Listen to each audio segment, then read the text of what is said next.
Muito boa tarde a todos. Sejam todos sempre bem-vindos aqui em nosso espaço Caminho da Luz. Dando sequência aos nossos encontros aos sábados, nosso seminário de relacionamentos afetivos, Tantra, Amor, Sexo e Espiritualidade. Hoje, no terceiro módulo, nós vamos falar sobre a alma gêmea e o parceiro ideal, né? E nós vamos falar também sobre o casamento. Tá? Vamos conversar um pouco sobre essas coisas.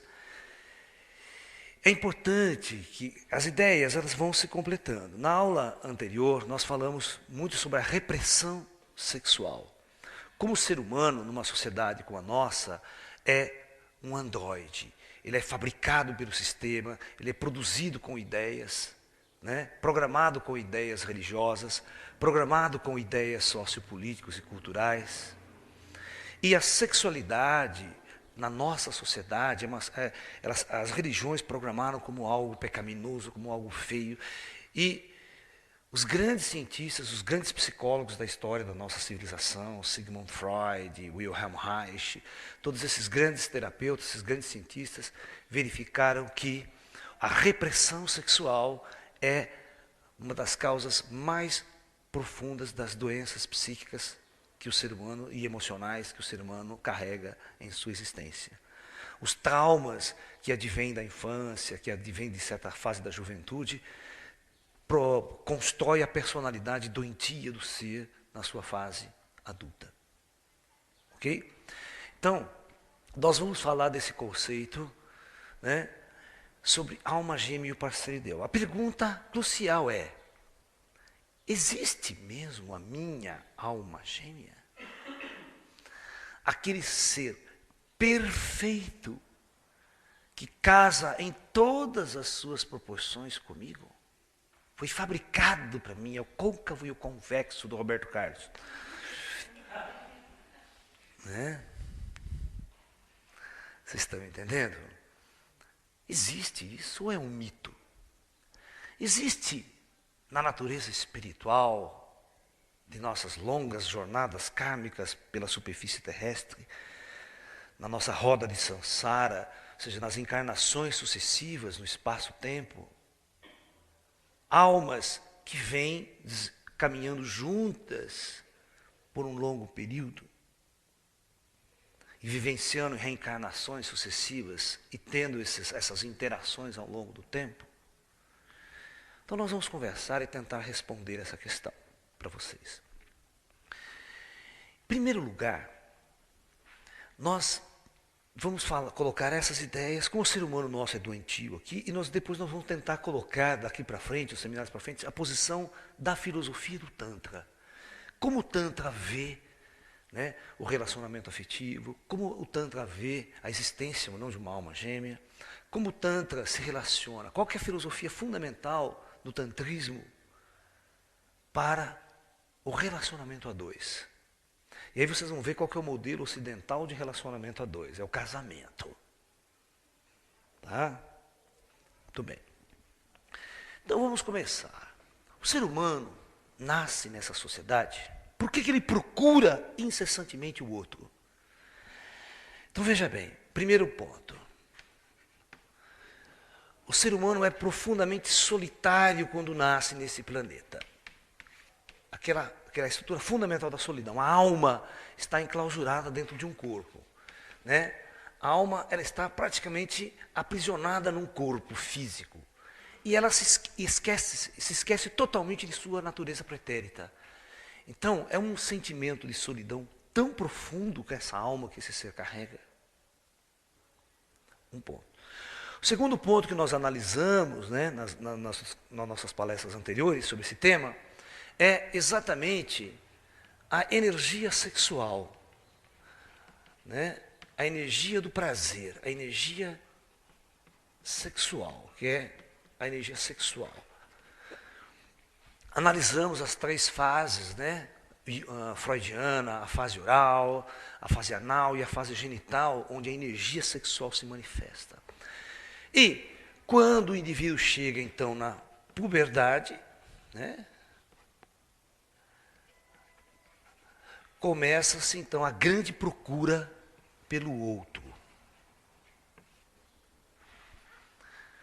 É a garotinha aí dos seus 14, 15, 16 anos, uma rapazinha, aquela busca, a festinha, a escola, a patati, a paquera, a busca, a necessidade incessante.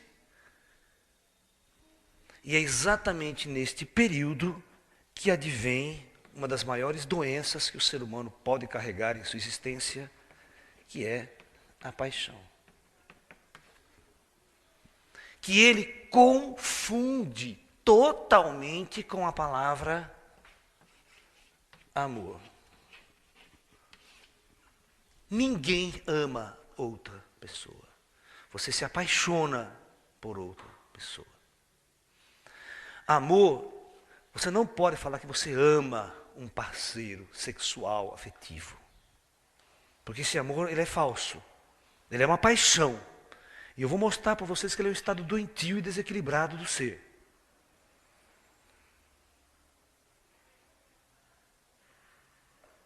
Né? É o cara que faz loucuras, ele fala por amor. Me mato, me suicido. Né? Aquela coisa doentia. Isso é paixão, não é amor. Amor é um estado mais cósmico, mais transcendente da consciência do ser. Quando ele ama todas as coisas, todas as criaturas. Ele é um amor universal, incondicional. Porque quantas vezes a gente vê os famosos casos, né? Eu amo ela, de repente eu odeio ela depois de um tempo, né? Posso nem ver na minha frente, quero matar. Que raio de amor é esse, né? Então, na verdade, nós vamos descobrir e discutir essas coisas. Então, veja bem. Todos nós nascemos numa sociedade e somos programados por essa sociedade, foi o que nós discutimos na aula passada. Nós carregamos a doença cultural de nossos pais, nós carregamos os arquétipos de nossa civilização, cultural de nossa civilização, e trazemos todas essas doenças religiosas dentro de nós, né? A repressão religiosa e tudo mais. Mas vamos ver, será que existe o parceiro ideal?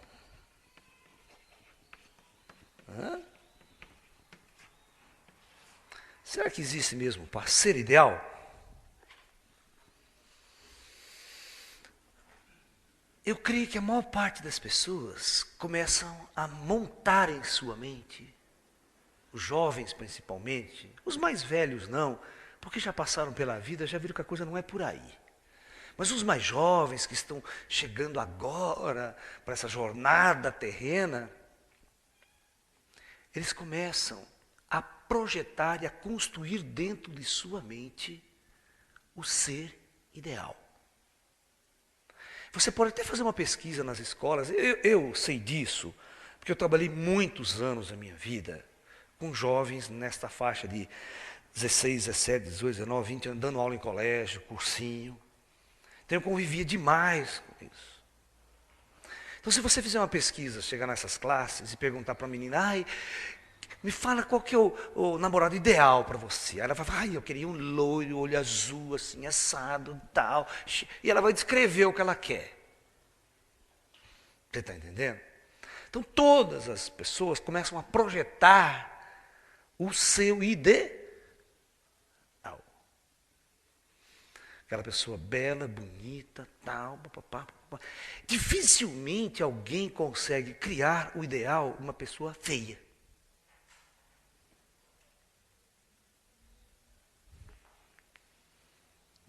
Manco. Você quer que alguém idealize um manco torto? Essa é minha alma gêmea. Quando eu encontrar aquele manquetolinha, vou ser feliz eternamente para sempre. Não, claro que me desculpe todas as pessoas que tenham problemas, né, físicos, tal, mas não é isso que nós estamos discutindo aqui agora. Vocês me perdoem, não tem, né? Mas só para vocês verem como é que a mente humana funciona. Como é que o psiquismo humano funciona? Ele vai criar um ideal de Por isso que é ideal. E ele vai criar um aspecto de perfeição aqui. Ele vai projetar, porque é isso que ele deseja, é isso que ele anseia. Por isso que as pessoas têm fantasias sexuais eróticas com as artistas de novelas, das revistas, aquela playboy, aquela coisa, aquela deusa, certo? Física.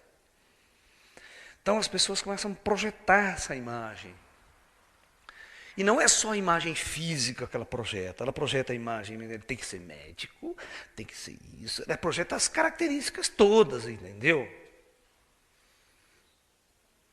Tá? A personalidade, tem que ter muito dinheiro, tem que ter carro, tem que ter uma fazenda, tem que ter isso, tem que gostar disso, tem que gostar daquilo, de tudo que eu gosto.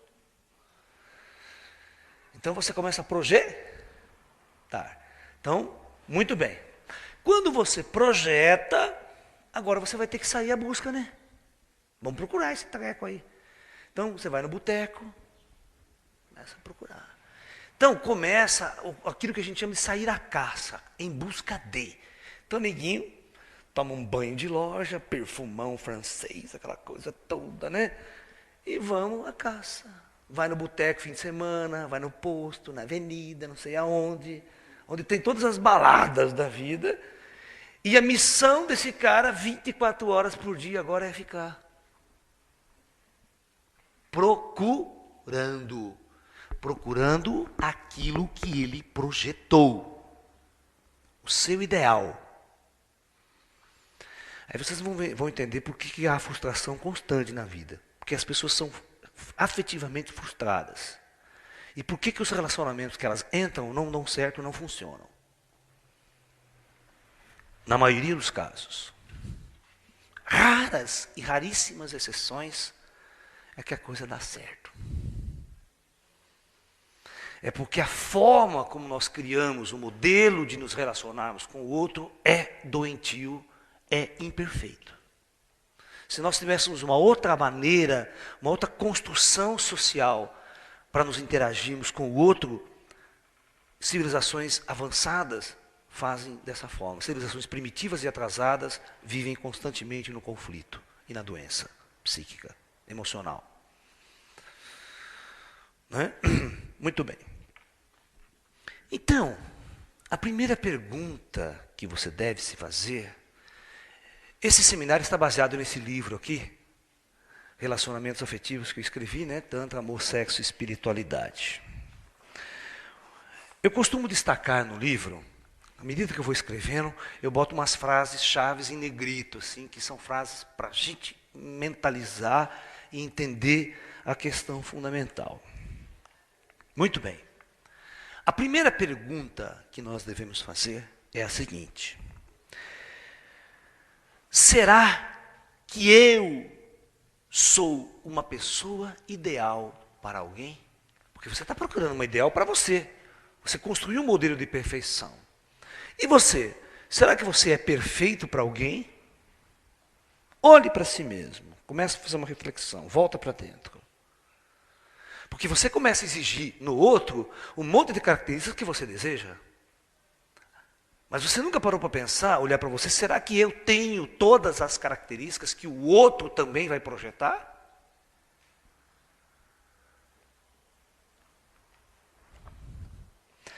Será que no estado em que meu ser se encontra, serei o ideal para alguém?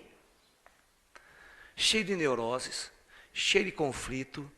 Se você tem uma religião, se você tem um conceito, se você tem um modelo de sexo, de afetividade, aquela coisa que a gente já discutiu na repressão sexual. Se você tem aquela couraça, lembra da couraça da aula passada, haitiana? O indivíduo cheio de duro, couraça, não consegue se relacionar, todo com medo, reprimido. Ele é esse cara, e ele que está procurando uma alma ideal.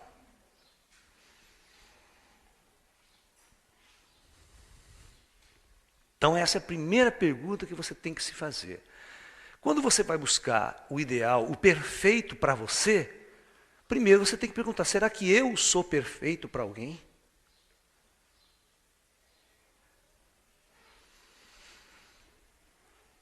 Vou contar uma história muito interessante que está num livro do Osho, né, sobre essa questão.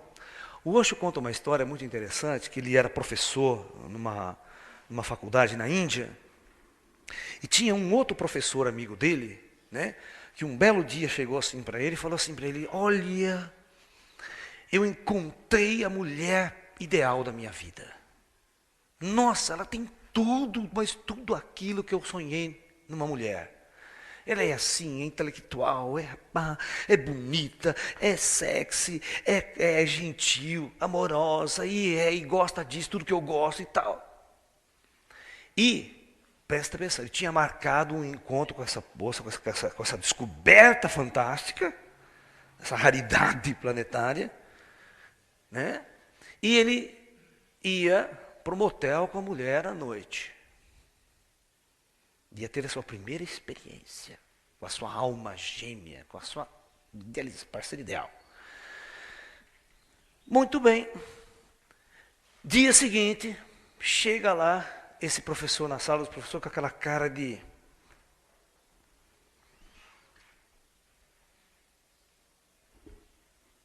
O Osho olha para ele, aquela energia meio down do cara, deprê.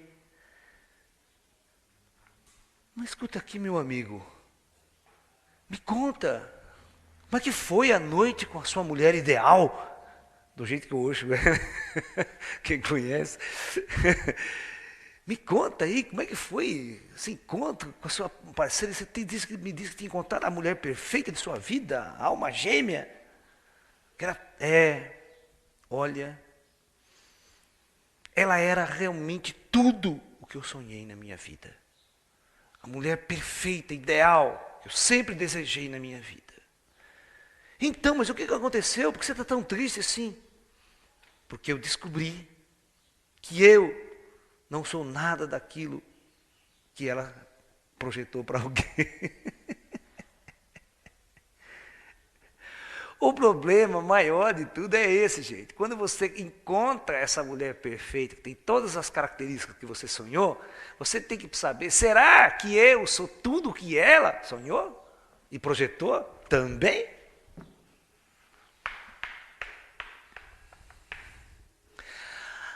É uma loteria pior que a Mega Sena. Pode jogar à vontade, que você não ganha nunca, né? Você só ganha um cara do Nordeste, lá não sei da onde que você ouve falar que ganhou. Mas, gente, nevermore, nunca, nem passa perto. A gente faz 1, 2 pontos, só olha lá, né? Quando faz? Então, buscar essas coisas é construir esse jogo com a natureza, com a vida. E com as pessoas. E isso é um problema muito sério. Você não vai encontrar do jeito que você... E quando você encontra, você tem esse grave problema. Será que eu sou o ideal dela? Então começa a repensar esse aspecto muito importante. Uma outra pergunta que você deve fazer, às vezes eu já conversei com muita gente que diz assim, ai, Laércio, olha, eu estou com 40, 50 anos da minha vida, procurei a vida inteira e não encontrei até hoje uma mulher ideal.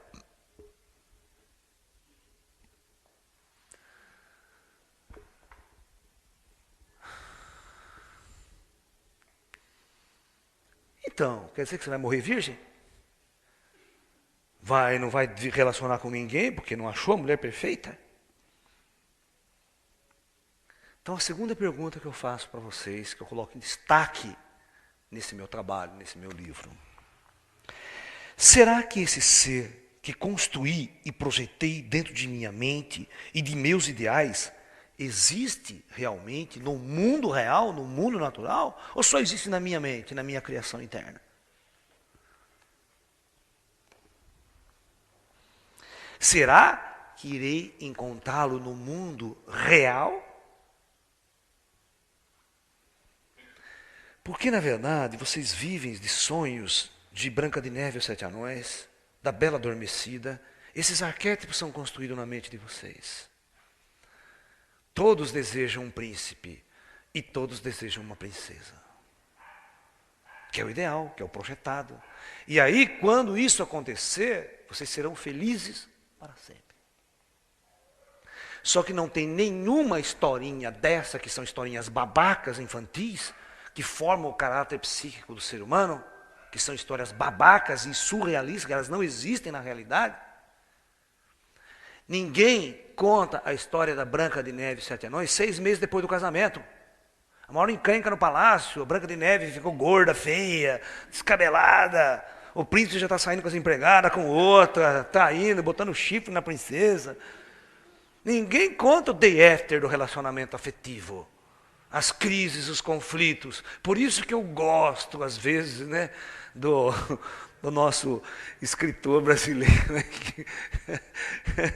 né, o autor dos Sete Gatinhos, Nelson Rodrigues, porque ele vai no podre do relacionamento. Coisa que ninguém tem coragem de expor. Todos os romances que você vê por aí são romances perfeitos, acabam felizes para sempre. E o Nelson Rodrigues falou, não, a vida não é assim, a vida é uma merda, a vida é cheia de conflitos, cheia de sofrimentos, cheia de contrastes, cheia de problemas, cheia de traumas, e é isso que eu vou mostrar nas minhas peças. Ele mostra isso, essa realidade nua e crua chocava, né? a sociedade puritana, a sociedade religiosa, cristã, aquela coisa toda. Então, se você vê as peças, as obras de Nelson Rodrigues, elas são muito loucas, né? Porque elas são muito fortes no tocante a mexer com a realidade, com a parte nua e crua e doentia do ser. Isso chocava muita gente, né? Muito bem, então mais ou menos por aí, né? Uma coisa muito importante, nós devemos ter consciência. Quando você começa a procurar o ser ideal na sociedade para você, você tem que botar na sua cabeça que todas as pessoas que estão ao meu lado são doentes como eu, são contaminadas pela mesma cultura, contaminadas e programadas pelo mesmo ideal, pela mesma religião, pela mesma doença. Então o outro tem a mesma couraça, rígido, duro, travado. Tudo que nós discutimos na aula passada sobre repressão. Então, é isso que eu vou encontrar. Pessoas iguais a mim, doentes, imperfeitas, num processo de tentar se descobrir como ser, como alma, como espírito. Então, necessariamente, você vai encontrar uma pessoa doente, confusa, perturbada. É esse tipo de gente que é real na sociedade. Aí quando você vai num boteco, bicho, você encontra pessoas drogadas, doentes, bêbadas, é isso que você vai encontrar. E eu sempre digo, hein? Presta atenção no que eu digo. Todo mundo tem o encosto que merece. E todo mundo tem o parceiro que merece. Porque semelhante atrai semelhante. É a lei da atração. É o segredo. Não adianta reclamar depois. Você que atraiu, você que vibrou isso, você está na mesma sintonia que a pessoa. Por isso os nossos mestres nos ensinam, quando você faz um trabalho profundo com você, um trabalho de crescimento espiritual, de treinamento interior, você muda a tua vibração, você muda a sua filosofia de vida, você muda a forma como você vê o mundo. Quando você faz isso, você vibra numa outra energia, numa outra frequência. Então você também vai atrair pessoas numa outra frequência, numa outra energia. Né? Então, é muito importante, quando você for procurar o seu parceiro ideal, a sua alma gêmea, você vai ter que procurar nesse mesmo palheiro, né? Onde estão todas as coisas juntas. Aonde as pessoas procuram? Aonde elas procuram? Geralmente elas procuram no mesmo nicho delas, né? O que é o nicho delas? Se ela era roqueira, gosta de botar uns piercing para cá, e anel para cá, e roupa preta, e vou pro rock, show de rock. Ela vai encontrar as pessoas que estão nessa mesma energia, nessa mesma vibração. Então ela acaba sintonizando com essas pessoas que têm a mesma vibração. Porque ela construiu isso em torno dela. Então ela vai atrair as pessoas que estão nessa mesma energia, nessa mesma vibração. Ela vai acabar se relacionando. Porque ela constrói esse visual dela, né? esse meio energético quando ela vai conviver. Uma pessoa intelectual, ela vai para as universidades, para as escolas, bibliotecas, ela vai encontrar as pessoas ali, né, que está vibrando a mesma coisa. Quem gosta de futebol, vai para campo de futebol, vai encontrar as pessoas, né? É assim por diante. É os nichos que as pessoas começam a criar dentro delas. Né? A gente não deve esquecer que o outro está contaminado com a mesma doença que nós. Outro é doente como você. Né? Então a pergunta vem: aonde eu posso encontrar o meu parceiro ideal? Onde está minha alma gêmea?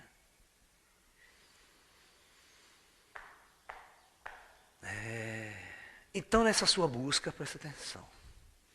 Nessa sua busca, você vai chegar um momento que você encontra alguém. Opa, estou interessado por aquela. Porque você está num vazio. Veja, você está naquela secura que a gente fala. Né? Aquela secura, aquela ansiedade. Ai, meu Deus, não aguento, mas preciso achar alguém. Ai, Então, a primeira vez que quando pinta alguém mais ou menos que se encaixa naquele seu perfil, pim, né? Começa a encher de coraçãozinho, é a flecha do cupido, né? E o indivíduo começa então a fazer o quê? Ele começa a se apaixonar. Aí vocês vão entender o que eu vou dizer agora é verdade. A paixão é um estado doentio. Porque ele já estava doente. Quando ele está solitário, angustiado, deprimido, procurando que nem um louco, né? Ele já está doente. Já é um estado doentio esse. Porque ele não está em paz e não está feliz com ele mesmo. Não está em harmonia, não está equilibrado. Ou seja, ele acredita piamente que ele precisa do outro para ser feliz. Se ele não encontrar esse outro, ele não vai ser feliz. Então, à medida que o tempo passa e ele não encontra, ele vai entrando em profunda angústia, depressão. Tá? E é isso que enche os nossos consultórios terapêuticos nos dias de hoje. Quem é psicólogo e terapeuta sabe do que eu estou falando. Né? Então, vamos lá. Vamos falar da paixão. Me apaixonei. E é só você ouvir qualquer música sertaneja de corno, aí você vai saber o que eu estou falando. Né? Então, a paixão. Né? Todos os nossos poemas, todas as nossas músicas é em torno dessa doença chamada paixão. E que no fundo não é nada saudável por ser.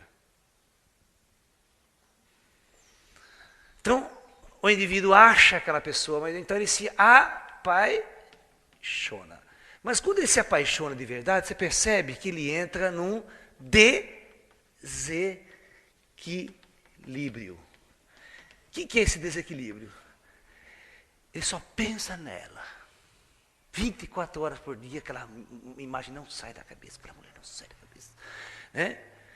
E aí você começa a fazer de tudo por ela. E aquela velha história daquela música, eu não vivo sem ela eu não vivo.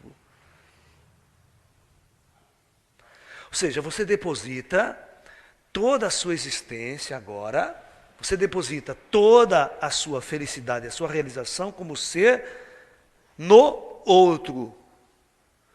Você projetou a sua realização no outro. E você fica louco. Apaixonado, doente, não come, não bebe, emagrece.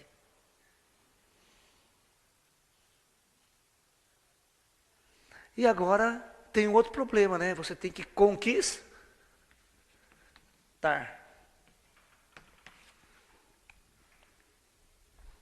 Você vai para a competição, né? Você vai para a luta, você vai para a briga. Agora você tem que ser o herói. Você tem que mostrar que você é o poderoso. Agora você tem que conquistar, né? Lembra aquela história do colégio? Da primeira aula aqui? Que todo mundo se apaixona pela mais bonita da escola? Todo mundo se apaixona pela mais bonita da escola. Agora todo mundo vai ter que competir para conquistar aquela menina mais bonita da escola. E a menina o mais bonito. E a briga começa. Então aí você começa a fazer de tudo, né? Você tenta agradar, manda presente, manda flores, e não sei o que tem. Né? Aí advém a frustração Mas por que que você se apaixona? Você se apaixona porque você está querendo fugir da solidão. Você está naquele estado doentio. E outra, existe uma energia sexual real em você, biológica, que força você a buscar uma mulher para reproduzir. É uma energia inconsciente, é uma energia violenta, é a Kundalini isso daí, é uma energia que movimenta as suas emoções, ela distorce as suas emoções. Deixa você, é como animal no cio, ele não pensa, não come, ele sai no cio, fica 3, 4 dias louco, perdido, não come, não bebe, ele só fica envolvido com aquela energia. Você está pensando que o homem não entra no cio, a mulher não entra no cio? Claro que entra lá. Não é exatamente como os animais, mas tem uma energia muito forte em determinados períodos que coloca ela em constante loucura. Né? Vide a TPM das mulheres. Né? Entendeu? Mudanças hormonais, mudanças estruturais, energéticas, vibracionais, coloca o ser humano numa atitude diferente. Então, paixão. Então, olha que interessante. Imagine quando você se apaixona, você vai ver como é que é uma doença. Você já colocou toda a sua energia no outro. Você faz tudo para o outro. Você se veste para o outro. Você compra um carro para o outro. Você quer fazer sucesso para agradar o outro. Esse é o jogo da sociedade. Mas e quando esse outro que você se apaixonou, despreza você? E além de desprezar você, sai com outro. Começa a namorar outro. Aquela alma gêmea, aquele ideal que você achou, que você se apaixonou, não está nem aí com você. Aí vem a famosa dor antecipada do corno. Né? Ou seja, é aquele corno psicológico, né?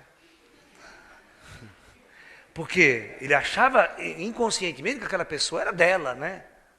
Mas não é, no fundo, ela não tinha nem namorado, nem conquistado. Mas quando ela vê, olha a cena, imagine você, paquera pra cacete, ama aquela pessoa, estou apaixonado por ela, de repente vai na noitada, vê aquela pessoa beijando o outro, dando a maior massa, você fica com aquela cara assim, ó, chupando o dedo, como a gente diz, né? E aí você volta para casa completamente arrasado, destruído, né? Vou me suicidar, vou me atirar no Ganges, me atirar no fundo do poço. Agora a moda é você atirar no Ganges.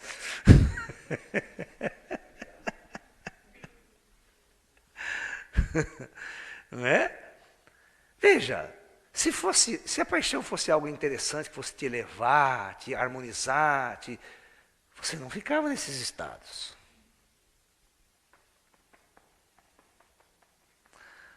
Quando o indivíduo entra num desequilíbrio, ele entra num desequilíbrio profundo, querendo angústia, deprimido, né, quer me suicidar, Bom, tá bem.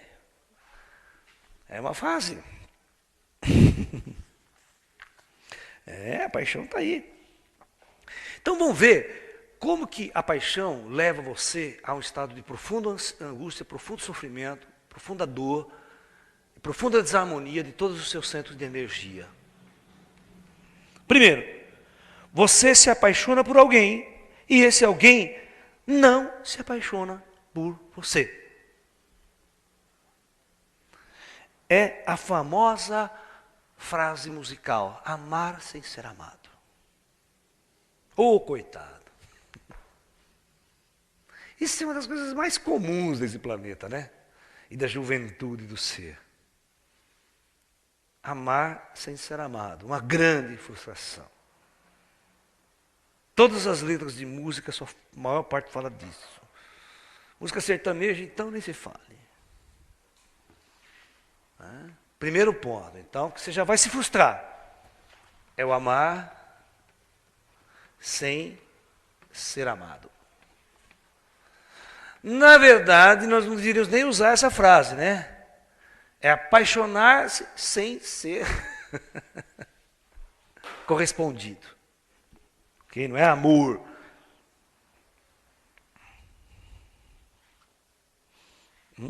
Tá? Porque aquela velha história, né? Será que a pessoa que eu considerei perfeita, ideal, me apaixonei, ela vê a mesma coisa em mim? É uma raridade isso. Então isso já... Muito bem.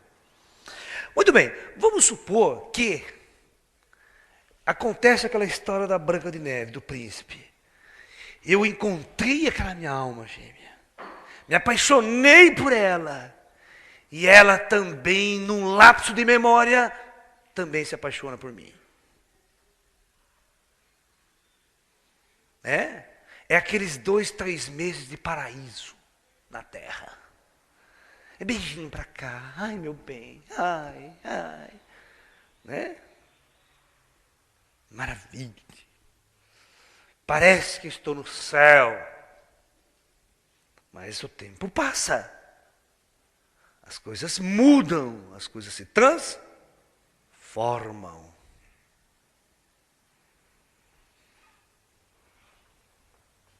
Aí, literalmente, essa paixão acaba. E pode acabar tão rápido quanto começou.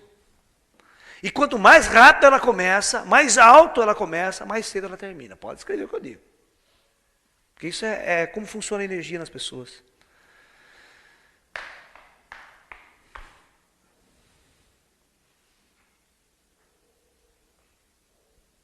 Aí sai até casamento, né? Um mês depois já está casando. Vi os nossos ídolos famosos da televisão, que vocês sabem, até que uma semana depois já estava casando, aquela puta festa no castelo, um mês depois, um dando bico no outro, mas um pontapé, guerra, chute na orelha.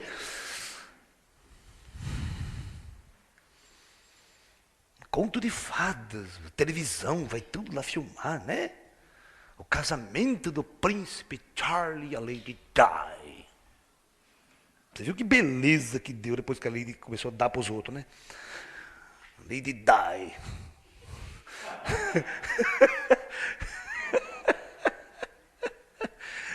Colapso no castelo de Nottingham, né? Aquela coisa toda. Crise, gente. Isso é natural, isso não adianta. Isso é coisa ideal que o pessoal projeta. Então, quando a paixão acaba, às vezes acaba de um lado, só não acaba do outro. Não é verdade? Então, quando o indivíduo ainda está preso, ele vai sofrer, ele vai ser torturado, porque ele pode ser corneado, né? Pegar a mulher com outro. Tá? Ele pode simplesmente ser abandonado. Nem corneado, abandonado. Largou, foi embora. Quero mais ficar com você, não gosto de você.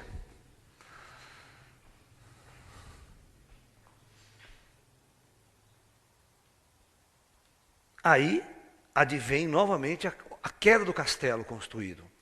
Aquele castelo de areia, aquele castelo falso. Por quê? Qual que é o grande erro? Você depositou toda a sua felicidade, toda a sua realização no outro, completamente fora de você. Quando você está apaixonado, você desloca o seu centro para o outro. Presta atenção, olha, você desloca o seu centro para o outro. Você deposita a sua felicidade, a sua realização como ser nessa vida, nesse planeta, no outro. Isso é o maior erro que vocês podem cometer em toda a sua existência na Terra, porque você não controla o outro, você não possui o outro, você não tem poder sobre o outro, você não controla as emoções do outro, o desejo, os anseios do outro. Isso é o maior risco. O dia que você fizer isso, por isso que eu digo que quando você se apaixona, você desloca-se para o outro, você está fadado, como o Buda dizia, ao sofrimento. É inevitável o sofrimento para aquele que se apaixona. É inevitável, mais cedo ou mais tarde.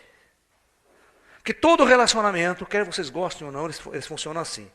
Você tem um pico, depois vai embora. Que nem orgasmo. Tem aquele... Depois... Então é importante nós sabermos como funcionam as coisas, a realidade das coisas. Né? E tem uma terceira hipótese também, quando o outro morre. Está lá nos love, a paixão, bum, parceiro meu morre no acidente de carro, morre não sei que jeito. E eu fico lá, só. Chupando o dedo novamente. Novamente tem que conquistar, sair para a luta. E aí não esquece o outro. Por quê? A coisa, quando o indivíduo se apaixona, encontra a mulher, aquela coisa que eu falei para você, é igual aquela história. Casalzinho sentado no banco, cheio de amores, todo apaixonado, né? No banco do jardim. Ali, beijinho para cá, beijinho para lá. Aí de repente a lua linda no céu brilhando. Aí vem uma nuvem, esconde a lua. E a mocinha fala, meu bem, olha, a lua está se escondendo. E ele todo cheio de amor. Oh, meu amor, a lua, ela está se escondendo atrás dessas nuvens, porque ela está envergonhada diante de sua beleza. E beijinho para cá, beijinho para lá. 6 meses depois, a mesma cena do banco da praça. Um sentado 1 metro de distância do outro. Isso depois do casamento, hein? Novamente a lua brilha no céu, vem a nuvem, entra. E ela fala, ai meu bem, ai a lua, né, está se escondendo atrás da nuvem. E o marido, tá vendo não, sua besta, que vai chover, vamos para casa.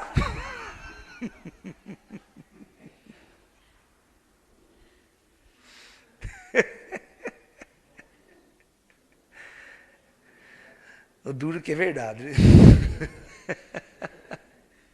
O duro que é verdade. É cômico, mas é verdade.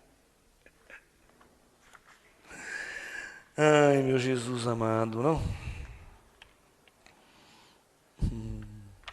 Então, é isso. Agora nós vamos falar o que acontece quando você casa. Porque, mais rápido do que nunca, o ser humano tem uma personalidade, tem o ego dele, ele é construído de uma determinada forma pela sociedade, principalmente pela sociedade capitalista. Vocês vão ver como é que funciona. Quando o indivíduo encontra e se apaixona, a primeira coisa que ele quer fazer é... Qual é o sentido da instituição casar? O sentido psíquico da coisa. E eu vou provar para vocês por que o casamento é considerado a morte do verdadeiro estado de amor. E a morte da paixão também. Porque o dia que você casa, você constrói um elo psíquico com essa pessoa de poder, de posse. Eu possuo, eu concluo, na verdade, uma forma de... Agora eu possuo essa pessoa. Casamento é um atestado de posse. Que só existe dentro de sociedades capitalistas. Totalmente, porque o modelo do casamento é um modelo exatamente de um sistema imperial de poder. Nas sociedades mais avançadas em outros mundos, em outros planetas, a primeira coisa que não existe é casamento. A primeira coisa que não existe em sociedades avançadas é uma coisa chamada família. Que casamento e família é a primeira célula cancerígena da sociedade. E vocês vão entender por quê. Vamos lá. Vou tentar dar um exemplo para vocês aqui. Vocês estão vendo que eu estou fazendo uma análise muito fria e calculista da coisa. Não estou fazendo nenhuma imagem romântica da coisa. Porque é isso que eu não quero fazer. Eu quero que as coisas fiquem bem claras e sejam analisadas e vistas sem emoção e sem sentimento envolvido. Senão vocês não conseguem analisar a coisa. Porque quando você está dentro da paixão, você não vê saída. Você não vê respostas. E você não vê a causa dos problemas também. Você não consegue enxergar. Sua mente fica toda ofuscada pelo desequilíbrio, pela doença. E você não vê saída, você não consegue sair. Né? Daquele estado depressivo e angustiante. Né? Todo mundo que terminou relacionamento, que terminou casamento, que terminou união, sabe do que eu estou falando. Né? Muito bem. O que é o casamento?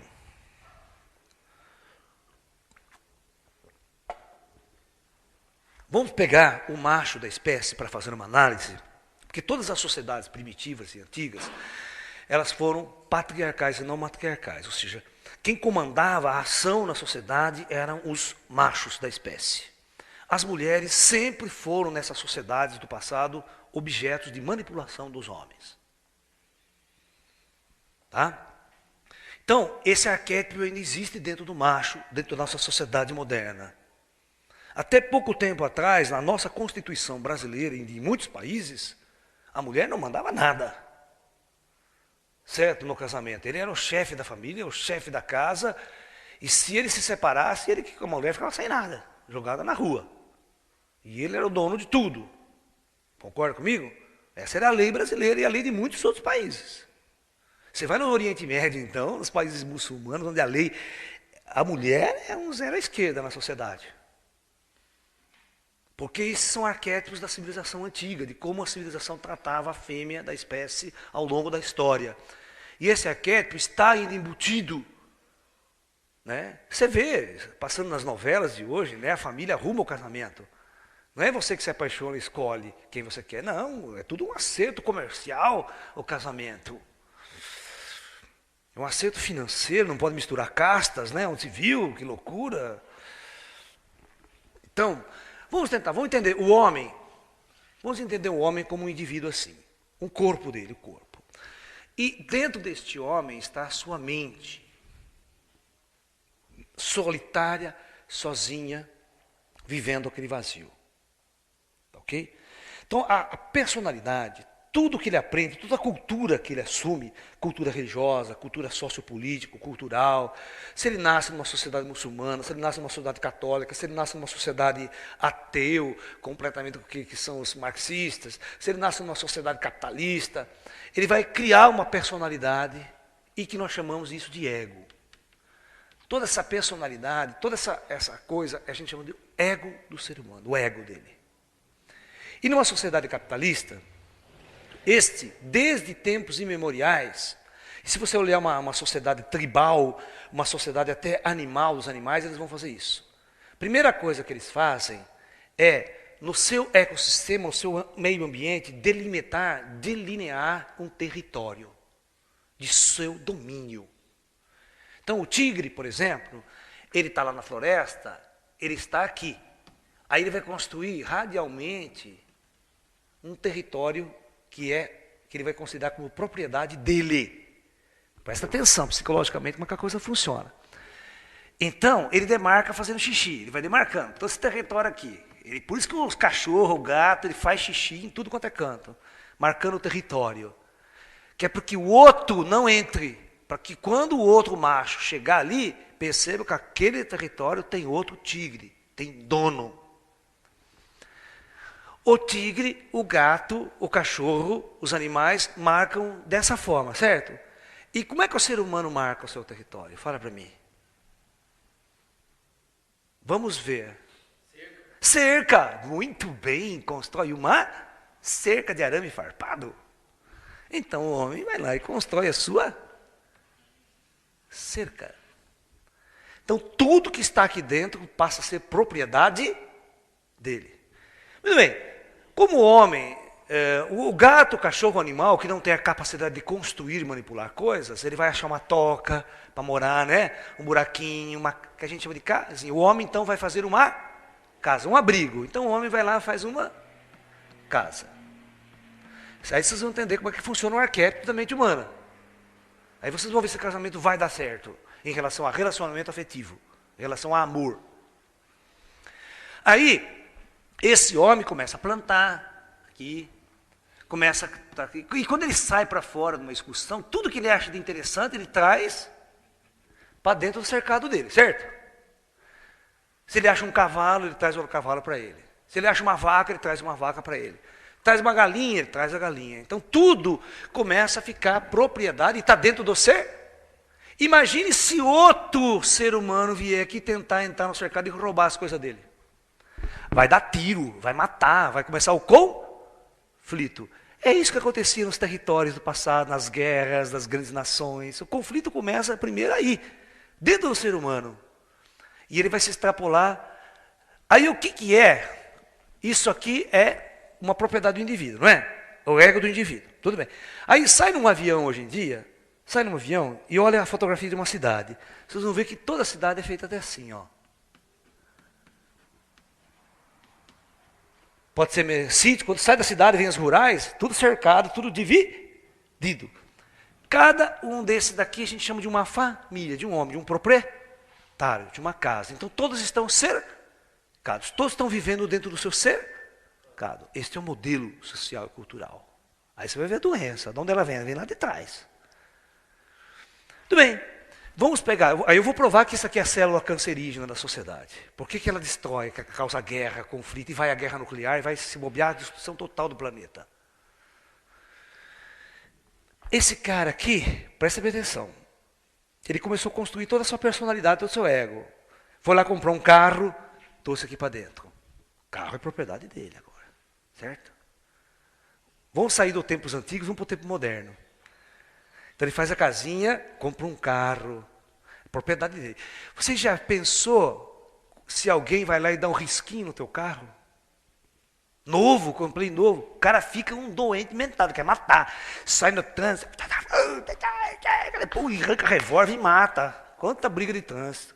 Se o cara dá uma batida então no seu carro, pelo amor de Deus. Ele vira um animal. Isso está provado. Todo mundo vira um animal no trânsito.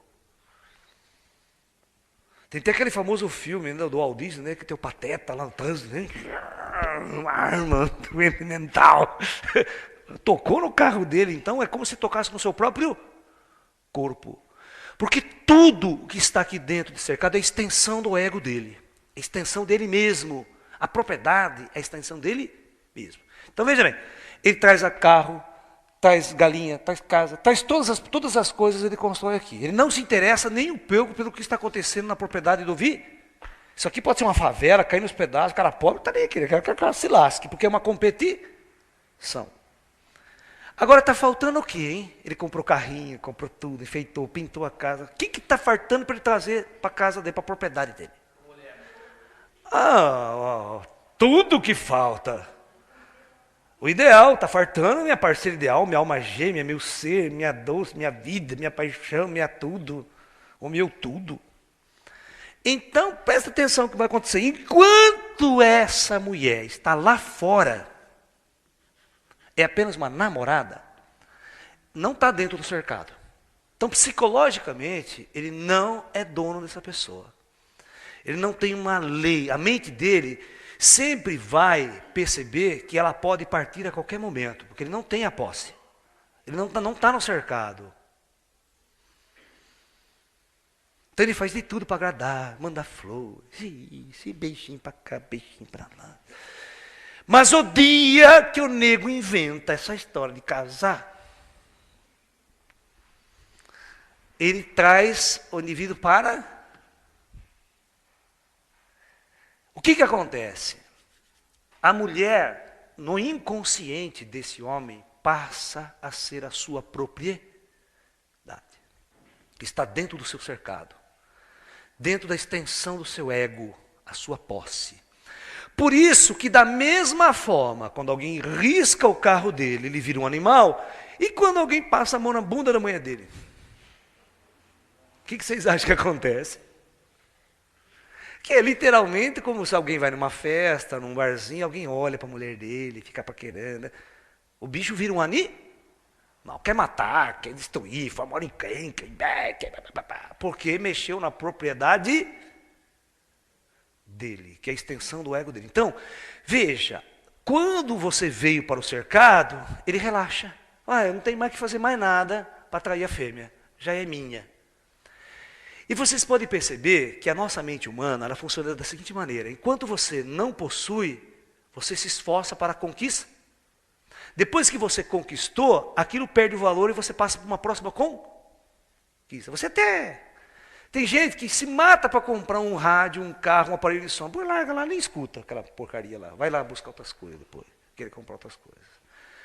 Você nem usa. Então vocês estão vendo como é que o arquétipo da humanidade começa a funcionar.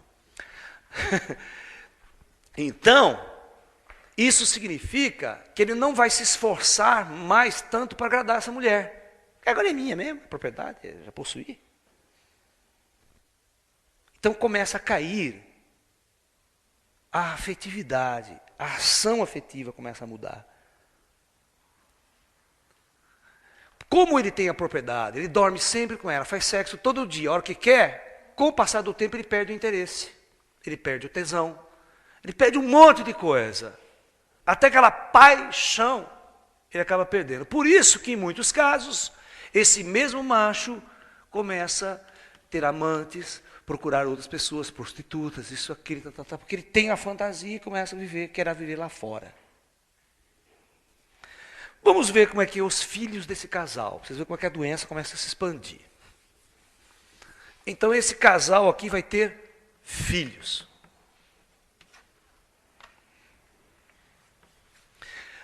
Vamos supor que ele tem uma menina como filha e um menino.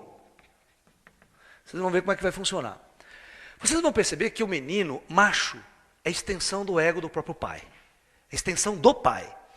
E a menina é a extensão da mãe. Então vamos ver o que acontece. Imagine quando essa menina e esse menino está com 14, 15, 16 anos de idade, certo? Na puberdade, vamos olhar a cena, para vocês entenderem como é que o pai e a mãe encaram os filhos como objetos de propriedade. E as suas ações são diferentes. Imagine se o menino, com 15, 16 anos, chega assim para o pai e fala assim para o pai, pai, olha, eu transei com aquela menininha da escola. O pai, ele se enche de alegria. Fala, meu filho puxou a mim, esse é macho. Ele vai para o boteco, conta para todo mundo, olha, meu filho, cara, pega todos na escola. Você não tem noção, puxou o pai aqui. O pai também era paquerador, pegava todas. Maior orgulho? Orgulho, certo? Porque o filho é a extensão do ego dele. Então ele está vendo no filho a reprodução dele, ele fica feliz. Agora, pensa na seguinte cena, a menina de 15, 16 anos chega para o papai e fala, papai, que dei para o meu namorado hoje. O que vocês acham que vai acontecer? Porrada, expulsa de casa, você é uma vagabunda, uma puta, uma prostituta. Agora eu pergunto, por que é assim? Porque no inconsciente dele, é como se a mulher dele tivesse transado com outro. Então ele se sente traído. Mas quando o filho faz a mesma coisa, ele se sente o quê? Como se ele pode. Ele pode. Mas a mulher, nem a filha. Então é assim que funciona já os mecanismos da repressão, os mecanismos do poder, o mecanismo da posse. Os filhos são propriedades do casal. E é tratado como uma propriedade. Qualquer ação dentro desse cercado. E a sociedade é hipócrita. Ela veste essa criança, o cara dá tudo para essa criança, bonito, mas se tiver um cara na favela do lado, morando numa casa pobre, sem ter o que comer, ele não está nem aí. Está pouco se lixando. É cada um para si. Porque o ego individual está na solidão individual. E o homem quer ser feliz na individualidade. E nunca na coletividade. Logo, isso aqui está fadado à destruição. Por quê? Porque ele vai entrar em conflito com a própria mulher e com o próprio filho. Porque o ser humano não é essa máquina. O ser humano é uma alma, é um espírito que está ali, cheio de emoções, de conflitos e perturbações, querendo algo mais.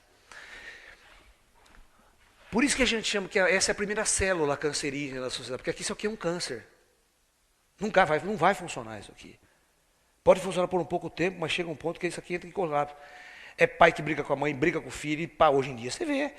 Filho vai se droga, a hora que volta para casa, conflito e briga com a mãe, e a mãe que larga do marido, e pá, a família desequilibrada, e os filhos não sabem para onde vai. E quando isso aqui explode? O filho não sabe para onde vai, não sabe quem ama, com quem manda, perde toda a sua conectividade do seu. Vocês têm que pensar nisso, nesse detalhe que os consultórios estão cheios. Então, eles ficam sem ação, porque não foi construída uma outra forma deles se organizarem na sociedade que não fosse o que a gente chama de família. E que as instituições cristãs e religiosas é o que mais defende, né? Eles não conseguem enxergar que essa é a doença, que essa, psicologicamente, nunca vai funcionar numa sociedade avançada. Aí o conflito se estabelece, aí vai ter o conflito com o vizinho. Primeiro muro aqui, o vizinho.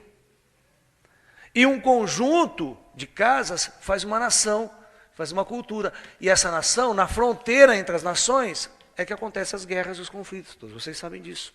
Primeira Guerra Mundial, Segunda Guerra Mundial, os grandes impérios lá antigos, Alexandre o Grande invadindo, conquistando, matando tudo, para trazer a propriedade para onde? O que Alexandre o Grande, nas suas grandes conquistas pelo mundo, fazia? Simplesmente pegar toda a riqueza para trazer para o seu cercado, que era o seu império. O que cresceu? O império é um cercado crescido. Então, psicologicamente, o ser humano funciona desse jeito. E se ele não abrir espiritualmente, encontrar o seu processo espiritual, ele vai fazer a sua ação no mundo, vai ser uma ação nefasta, vai ser uma ação de conquista, vai ser uma ação de destruição, vai estabelecer o conflito que está dentro dele para o resto do mundo lá fora. Quando você pergunta para Buda sobre o mal no mundo, o Buda dá risada, porque ele fala que o mal não existe no mundo. O mal começa, cresce e termina dentro do próprio homem. Aqui, ó, dentro do ego. Tudo que está à volta dele é extensão do seu ego. É expressão do que está dentro do homem.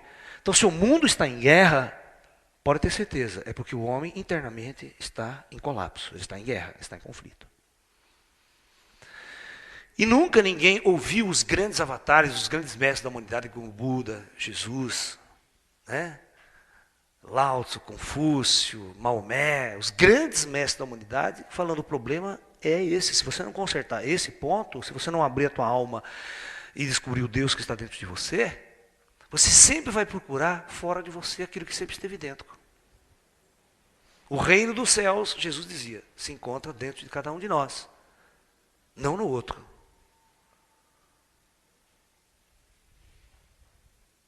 É por isso que muitas escolas esotéricas, elas vão ao extremo de você negar o outro, vou para as montanhas, não quero saber de mulher, de relacionamento afetivo, nem de sexo, e tento encontrar o meu eixo, o meu centro. O Tantra é uma das únicas escolas de sabedoria esotérica do mundo que não faz esse abandono do outro. Ele tenta trabalhar junto com o outro essa descoberta interna. Usa o sexo como uma ferramenta de crescimento interior, de despertar de nossa potencialidade interna. E é isso que nós vamos estar conversando nos próximos módulos. Como a gente vai desenvolver essas questões. Entendeu? Então é muito importante que nós tenhamos noção do que... Nós estamos no terceiro milênio, as vésperas de uma grande nova era, uma grande mudança planetária. Mas a mudança só virá quando nós nos conscientizarmos de todos esses nossos erros, dessas falhas construtivas do passado. E que a humanidade não parou para pensar e para mudar radicalmente esses modelos. Construir uma sociedade com outras bases, completamente diferente. Sabe? Nós não podemos construir uma base social como a família de hoje. Não vai dar certo. Nós já estamos tentando há mais de 5.000 anos, não funciona. Só dá encrenca, só dá conflito. Quando você pensa que o filho é seu, que a mulher é sua, você usa essa frase, a palavra tem poder. Você vê? Não, a palavra tem poder, você não fala que a coisa acontece. Quando você começa a dizer, ela é minha esposa, ele é meu filho. E que se você acreditar que é meu, quando você perde, é como se você tivesse perdido parte de você. Isso é um erro. Aí você se destrói. É quando uma família perde um filho de várias maneiras, por morte, por exemplo. Porque você construiu esse elo de propriedade. E não era de amor verdadeiro. Porque o verdadeiro amor só pode existir na liberdade. O verdadeiro amor não pode existir dentro de um cercado. Porque toda ação dentro do cercado é uma ação doentia de posse e poder.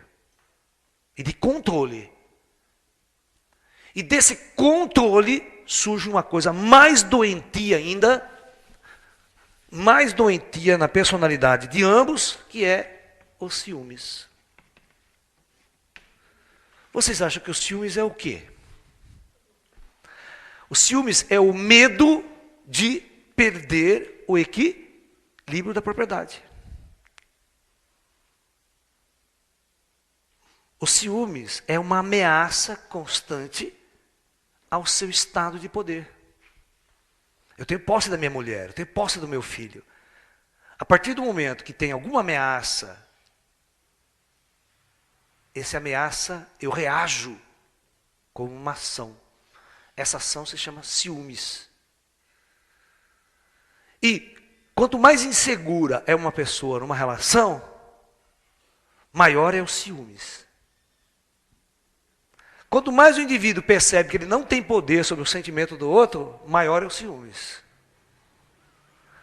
Porque o ciúmes advém de um sentimento de impotência que o indivíduo tem sobre o controle do outro. Porque ele quer controlar, né? Porque, veja bem, se ele acreditou, desde que ele nasceu, que essa pessoa é a que fará feliz, que vai lhe dar prazer sexual, que vai ser a vida dela, se ela percebe que ela não tem controle sobre essa pessoa, ela perde o controle de sua felicidade, da sua razão de existir. Então, esses ciúmes, em determinados casos, se torna tão doentio a ponto de acontecer esses famosos crimes passionais, né? A pessoa abandona, ele vai lá matar a mulher, mata uma amante, mata a família e se suicida depois. De tão doentio que é esse estado chamado ciúmes, possessividade, isso é a morte do amor. A morte da paixão. E a morte de todo o estado harmônico e equilibrado que um ser possa viver. Então eu quero que vocês olhem para dentro de vocês. Você que está me ouvindo em casa, olhe para dentro de vocês e veja que tipo de relacionamento que você tem com a sua pessoa, com o seu parceiro, com a sua parceira. Você tem ciúmes dela? Você tem medo que ela largue de você e troque você por outra?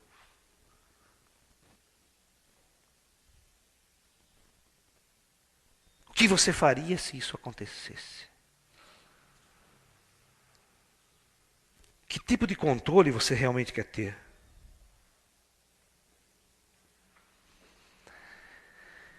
Então preste atenção no que eu vou falar para vocês, no toque que eu vou dar, que não é o Laércio, isso aqui é uma coisa milenar dos grandes mestres do passado.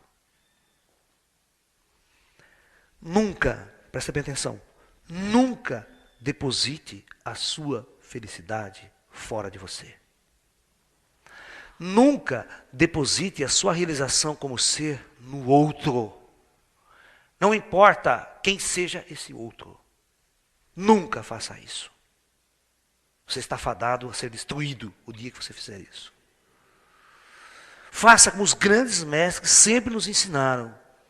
A verdadeira paz, a verdadeira realização e o verdadeiro reino dos céus se encontra dentro de cada um. Não está fora de você e não está no outro. Vocês precisam perder essa fantasia do outro. Isso é um arquétipo criado no inconsciente coletivo da civilização durante milhares de anos. Vivendo esse modelo cultural, esse modelo social, de casa, família. Essas estruturas que são primitivas e não funcionam.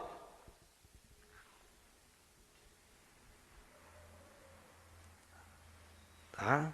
Então, nunca cometam este erro grave, porque vocês não ouvem os grandes mestres da humanidade. Vocês não ouviram Jesus.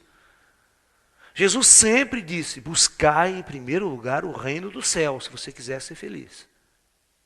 E reino dos céus, ou buscar a Deus sobre todas as coisas, ou amar a Deus sobre todas as coisas, na verdade está querendo dizer algo interno. Você não pode amar uma pessoa, apaixonar essa pessoa e ela ser a sua vida.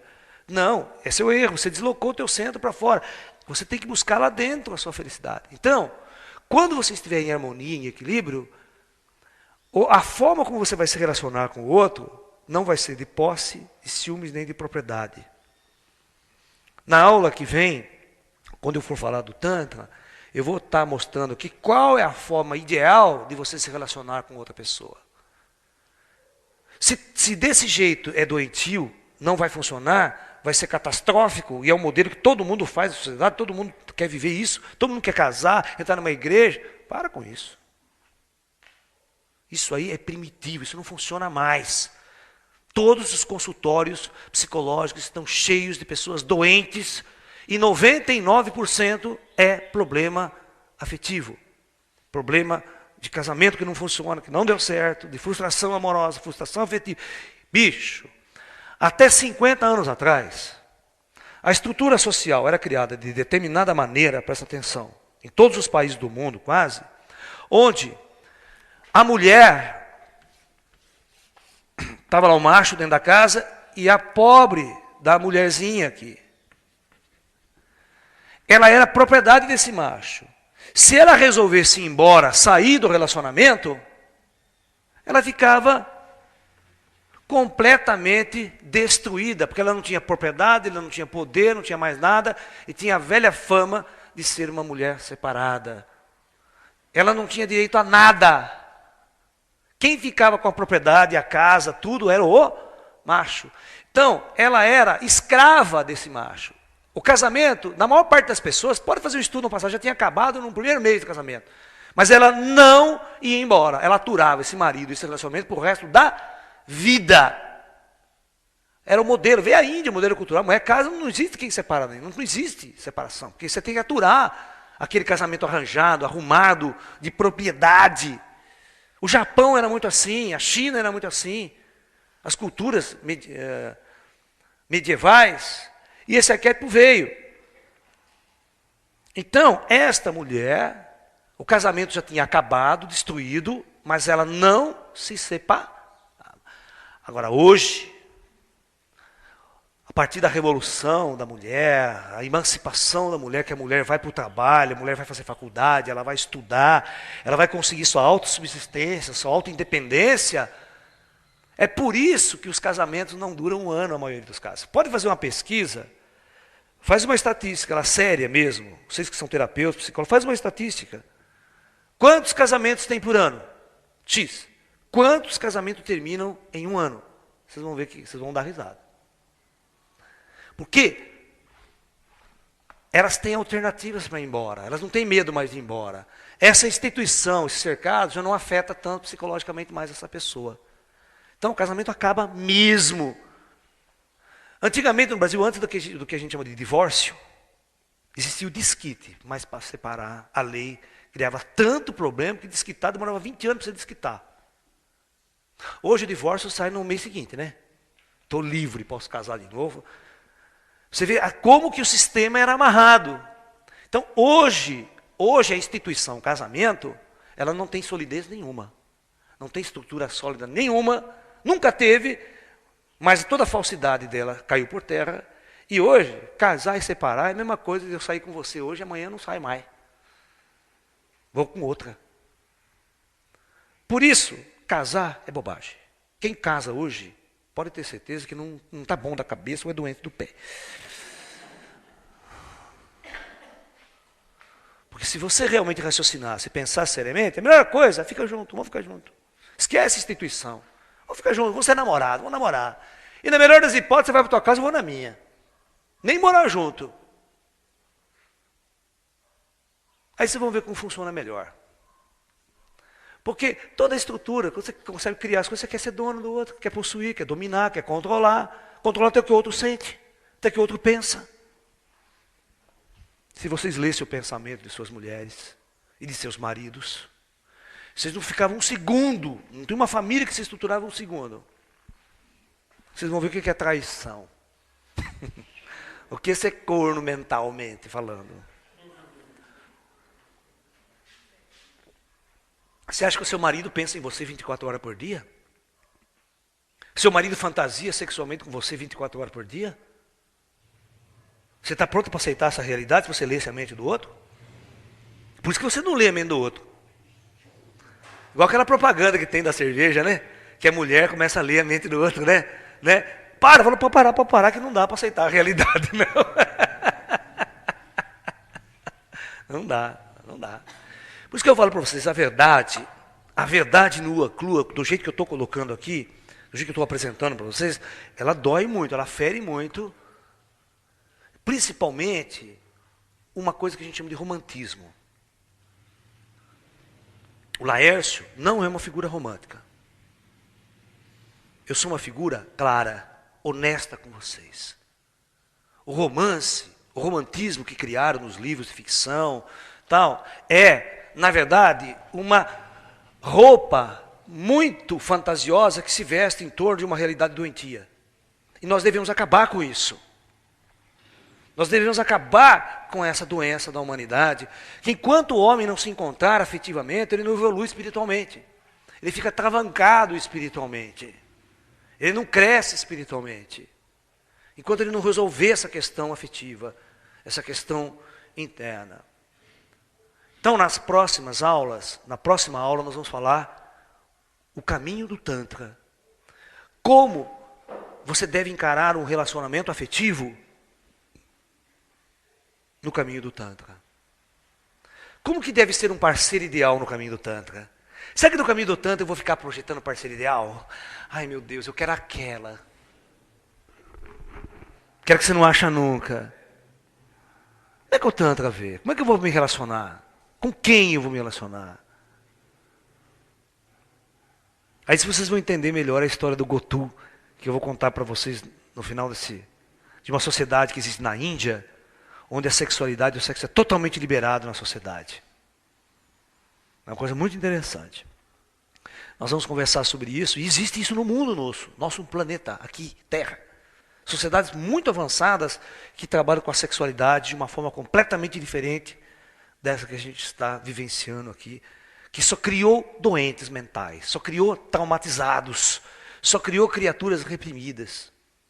Ou uma coisa interessante que a repressão sexual leva, que eu não falei na aula passada, que posso discutir, é todas as vezes que você é privado de alguma coisa, você é reprimido, vamos supor que o teu marido foi embora, você ficou corneado, Então você entra numa depressão, você entra numa angústia tão profunda, porque você volta à solidão novamente. Ok? E quando você volta à solidão, entra aquele velho problema, agora eu vou ter que sair novamente para a conquista. Você pode ver, a primeira coisa que um homem separado faz, depois que está casado por 10, 20 anos, a primeira coisa que um homem separado faz é trocar de carro. Comprar um puta carrão bonito, fudidão. Porque agora ele tem que sair a caça novamente. Pode fazer uma pesquisa se não é isso a primeira coisa que ele faz. Enquanto ele estava casado, ele estava com a fusqueta velha dele lá. Mulher que se vive andar nessa porcaria, essa lata de lixo. Mas a hora que ele separou da mulher, que ele tem que sair à conquista, ele já compra um carrão novo. Uma vez eu estava dando uma palestra dessa e tinha acontecido exatamente isso com um cara que sentado na minha frente. Ele queria me matar. Mas só que brincando, ele falou, Laércio. Ele falou assim, puxa vida, pai. Acabei de comprar um carro novo hoje. Eu me separei da minha mulher faz uma semana.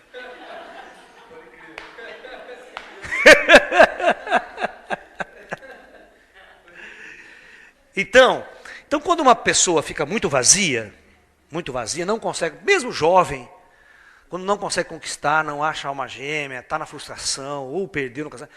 Então, a solidão é tão grande que vai criar um mecanismo de fuga. Olha, presta atenção. A psique humana vai criar um mecanismo de fuga.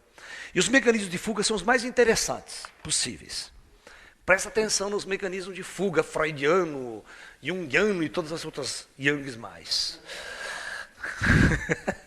Né? O mecanismo de fuga tem um monte, gente. Então, geralmente, os mecanismos de fuga levam a um estado de compulsão. Porque ele tenta substituir aquele prazer do sexo, aquele prazer sexual, o prazer sexual que ele não está tendo mais, certo? Ou que ele idealizou, tentou e não tem. Ele vai substituir pela compulsão. Então, compulsão à comida. Então, o cara começa a comer. Porque o comer tem muito a ver com o prazer do sexo.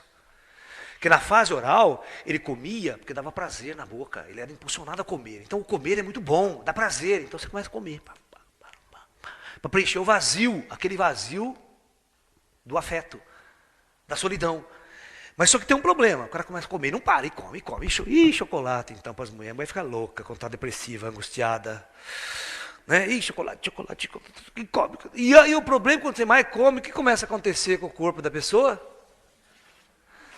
Naturalmente começa a engordar. Mas olha que mecanismo doentio esse. Olha que mecanismo doentio. Quando você tem que conquistar o outro, você não tem que estar bonita? Tem que estar muito bonita. Mas, inconscientemente, você começa a comer Muito. E aí você começa a engordar e dá a sensação que você está ficando feia. E quando você está ficando feia, inconscientemente vem aquela mensagem, puxa, agora que eu não vou conquistar mesmo. E aí o vazio aumenta. E quando o vazio aumenta, você come mais. Aí entra no chamado, por isso que você tem como é que chama? Obesidade mórbida, aqueles gordos de 350 quilos que não param de comer. Um desequilíbrio total no sistema endócrino, não para de comer, o cara come, levanta de noite comendo, vai comer. Já viu esses caras que comem dormindo? Esses dias passando na televisão, o cara come dormindo, ele levanta da cama dormindo, vai na geladeira, come, ele não está dormindo, e volta para a cama e vai dormir. Todo dia à noite ele come. Come dormindo, porque ele precisa preencher o vazio. Isso é compulsão, é um tipo de fuga. Isso é mecanismo de fuga da realidade, que você não quer enfrentar. Outro mecanismo de fuga é trabalho, sabia? Tem gente que aí começa a trabalhar, vai trabalhar, porque a hora que ele para, vem o vazio. A hora que ele para, vem a solidão. Então ele tem que preencher, então ele faz hora extra, tem que sair 10 horas do serviço e tá, e chega em casa cansado, ele dorme, ele trabalha, porque ele quer fugir de um estado que ele não consegue resolver, que ele não consegue ser feliz. Então, compulsão ao trabalho. O cara quer trabalhar, acorda às 6 horas da manhã, vai trabalhar, não para, corre o dia inteiro, telefone. Esse é doente. Para de fazer isso, né? Outra. Compulsão pelo sucesso. Então, indivíduo que corre atrás do sucesso, que não louco, pode ser na área musical, na área esportiva, em todas as áreas, ele dedica a vida dele ao sucesso, e corre, e quando o sucesso não vem, ele se frustra mais ainda, né? Imagina quando não vem, não ganha em segundo lugar, não pega em primeiro. E aí vai, aquela luta. Então, compulsão ao sucesso. Então, tem um monte de compulsão interessante aqui, vocês podem me ajudar a achar as compulsões, deixa eu ver se eu consigo achar aqui. Mais compulsões. Né? Para me lembrar aqui. Né? Isso, compra. É legal, compra. 4. Compulsão por comprar. Então o indivíduo quer comprar. Porque quando ele compra um objeto, ele tem a sensação que encheu o seu cercado, trouxe alguma coisa nova para casa. Entendeu? Ele compra. Ele vai no shopping, compra. Acabou de comprar, o que acontece? Não preencheu, o vazio continua lá. É irreal isso. Aí ele tem vontade de comprar de novo. E quer comprar uma roupa, quer comprar um sapato, e vai comprar. Não para de comprar. E outra coisa que ele não usa, fica jogado lá. Então é compulsão por comprar. Isso tudo está substituindo. E a sociedade, os marqueteiros, psicólogos marqueteiros das empresas, sabem desse problema das pessoas e vai jogar em cima disso daí. Por isso que atrás sempre de todo carro bonito, na feira de automóvel, bota uma mulher gostosona sentada lá. Puta shortinho gostoso, assim. Porque está mexendo com o inconsciente, comprou o carro, acho que leva a mulher junto. É isso que é a venda. Qualquer produto, cigarro então, bota aquele cara feliz, aquela mulherzona bonita, beijando, cara, dá um beijo na mulher. Depois de transar, todo mundo fica fumando na cama. Isso é uma maneira de você inconscientemente vender o produto. Associar ele ao sexo, associar aquele vazio que você tem. Você pode notar, vai na prateleira de supermercado, vai desodorante feminino. Não tem nenhum desodorante feminino que não seja em forma de pênis. Todos eles são assim.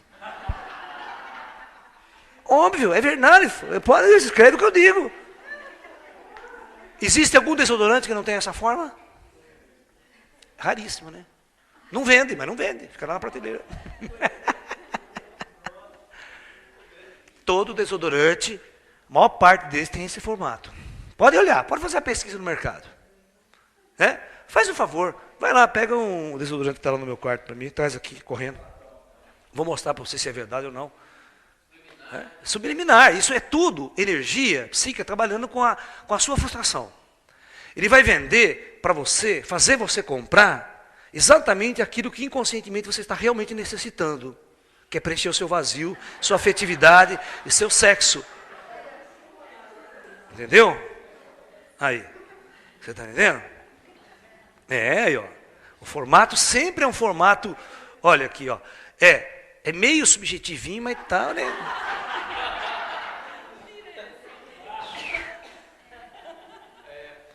É. Mas tem mais uma embalagem muito mais sugestiva ainda. Ela foi buscar o que tem lá. Entendeu? É. É. Esse é uma característica interessante. Olha aqui, ó. Esse aqui é masculino, dá uma olhada. Não é aquilo que eu desenhei? Estou errado ou não estou? E pode ver que 99% das embalagens é desse formato. E tem uns que ele pinta até com a ponta vermelha. Né? Já não é subliminar, já é direto, enfiando na cara do nego mesmo. Leva para casa isso que você não tem.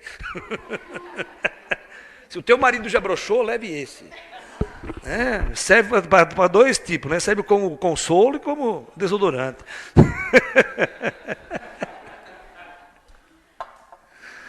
É isso aí, né, gente? O mercado utiliza das suas frustrações, das nossas frustrações, para vender. E outra, você está pensando com os desenhistas industriais que desenham embalagens? Eu fui assistir uma defesa de tese no Mackenzie, em São Paulo, sobre desenho industrial, e a menina estava exatamente fazendo shampoo. E aí ela foi explicar exatamente por que a embalagem do shampoo dela era desse jeito. A cor.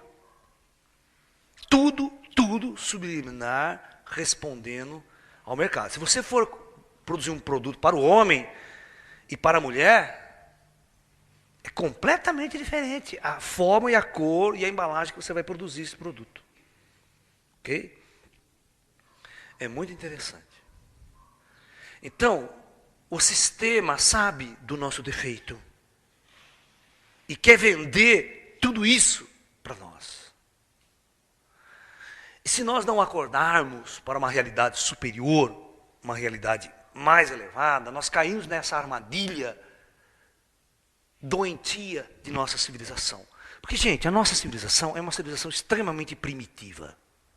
Extremamente primitiva, antinatural, morando nas grandes cidades, vivendo ideologias socioculturais e religiosas extremamente primitivas, levando o ser humano a esse estado de profunda doença, e ninguém consegue detectar essas falhas. Os terapeutas, os psicólogos estão começando a detectar tudo isso. Porém, eu pergunto, quantas pessoas desse nosso país têm acesso a um psicólogo, a um terapeuta para resolver seus traumas? Quando você estava na escola, no segundo grau, né, primeiro grau, que você estava apaixonado pela menininha, chorando, morrendo, algum professor na escola se preocupou com isso? Ou as escolas simplesmente estão interessadas em formar androides para o sistema de consumo, formar robôs, formar médico, engenheiro, matemático, físico, mas ninguém está se preocupado com você, se ele estava feliz, se ele estava realizado, se ele estava afetivamente legal. Nunca ninguém se preocupou com vocês. A sociedade não tem o mínimo interesse em trabalhar esse seu lado. Uma sociedade avançada, todos deveriam trabalhar a sua sexualidade desde cedo. Desde cedo, institucionalmente falando. Porque é a parte mais doentia do ser. Se é a parte mais doentia do ser, por que ninguém toca nesse ponto?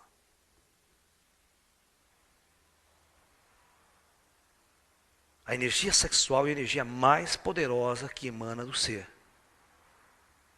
E ela destrói. Ela mata. Quando ela não está harmonizada, equilibrada, ela mais destrói do que leva alguém à felicidade. Ela leva a doenças psicossomáticas, desequilíbrios hormonais, infelicidade, ou seja, depressão, angústia. E nunca se esqueça, semelhante atrai semelhante. Se você está deprimido, você vibra, a sua aura toda vibra depressão.